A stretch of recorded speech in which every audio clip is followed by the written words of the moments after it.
Praise the Lord dear sisters and brothers. இன்னைக்கு வேதத்திலிருந்து ஒரு வசனத்தை நம்ம வாசிக்கலாம். உபாகமம் 31 அதிகாரம் 6 வசனம்.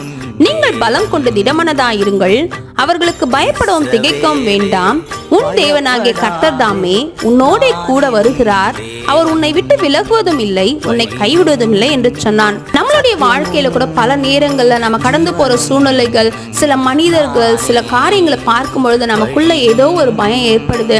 அந்த மாதிரி சூழ்நிலையில நாம் பலப்படுத்துறது அப்படின்னா, தாவீது தன்னைத்தானே கர்த்தருக்குள் பலப்படுத்தி கொண்டான் அப்படின்னு சொன்ன வசனத்தின்படி கர்த்தருக்குள்ள நம்ம பலப்படுத்தி கொண்டு நம்ம பயப்படாம நிற்கும் பொழுது கர்த்தர் நம்மோடு வருகிறவராய் இருக்கிறார். நம்மோடு கர்த்தர் வருவாரே ஆனால் நம்மளுடைய வாழ்க்கையின் சூழ்நிலைகள் எல்லாவற்றையும் அவர் பார்த்துக் கொள்வார். நம்ம விட்டு விலக மாட்டேன், நம்ம கைவிட மாட்டேன் ஆண்டவர் சொல்லியிருக்கார் அப்படின்னா, குறித்த தேவன் வாக்கு மாறாதவராய் இருக்கிறார். அவரை சார்ந்து கொள்ளுங்க, அவரையே நம்பியிருங்க.